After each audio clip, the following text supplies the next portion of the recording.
I'm fascinated with the placebo response because the placebo studies show that anywhere from 10% to 100% people can heal themselves by thought alone.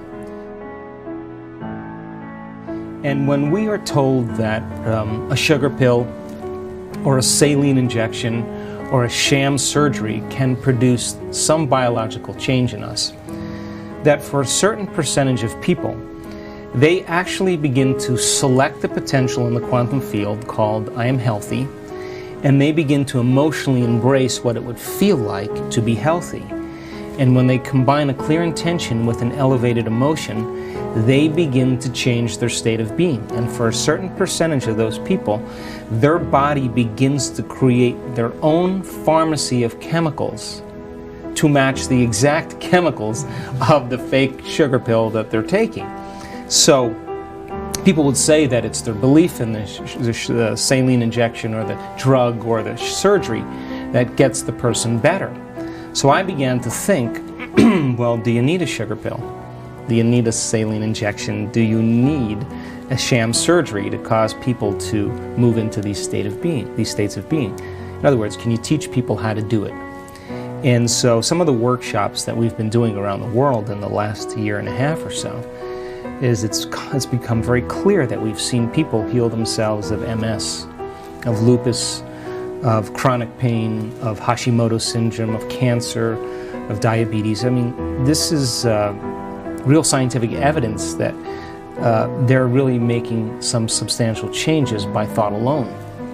And so that started happening right in real time during our events. In other words, someone with MS that was paralyzed in their leg who moved around in an automatic motorized wheelchair is now standing up in front of the room and running around the room.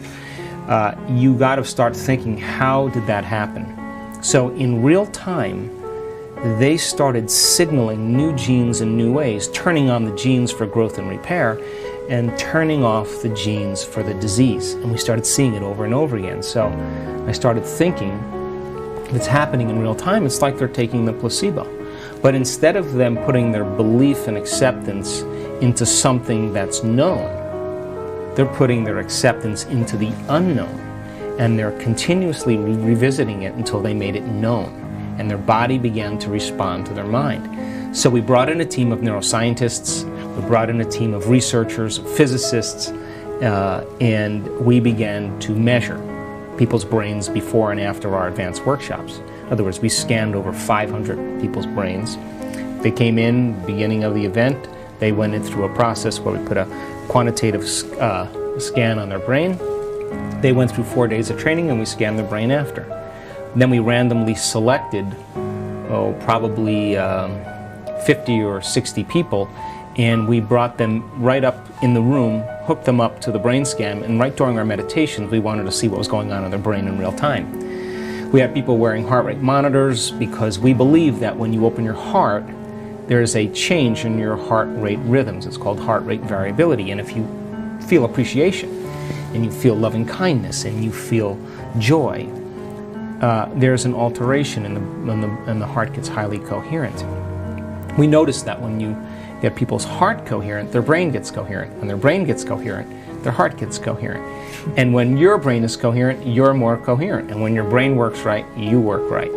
So we also measured the energy in the room because people were saying, oh my God, at the end of the event, the energy in the room is so incredible. Well, I just didn't want it to be a subjective measurement. I wanted it to be an objective measurement. So we brought in the deputy director of the Department of Physics, the University of Russia, St. Petersburg, with his sophisticated instruments to measure the energy in the ambient space of the room. We measured the energy field around people's bodies. We measured the energy centers of their bodies. We measured epigenetic changes in urine. We had people pee in cups before and after and spit into cups. We wanted to measure if genes were being signaled in new ways. And the answer to all of this is that when you give people the proper information, and we use science really as the contemporary model of mysticism.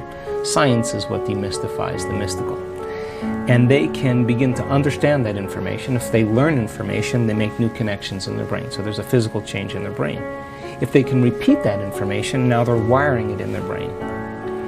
Now, if you give them the proper instruction and you get their behavior to match their intentions, they should have a new experience and it should transform them in some way. Well, if we can measure that transformation and interpret that information, that's more information to teach transformation. And if we measure it again, we can begin to close the gap between knowledge and experience. And we learned so many amazing things in the last year and a half. And common people, when given the proper information, will do the uncommon. And they don't have to be a Buddhist monk, they don't have to be an academic, they don't have to have 50 years of training in meditation. You can develop a skill. And we saw people heal themselves by thought alone. So when I started seeing this pattern, people were doing it by thought alone, we decided to write this book called You Are the Placebo, Making Your Mind Matter. And we now know that you can invest the same belief, acceptance, and surrender to that outcome without analysis. And when you understand the scientific principles of how the placebo works, you can omit that thing that exists outside of you that you believe is going to change you and begin to cultivate that state of being from inside of you. And when people are able to do that properly, they produce the same biological changes if they took the placebo, and they're healing themselves by thought alone.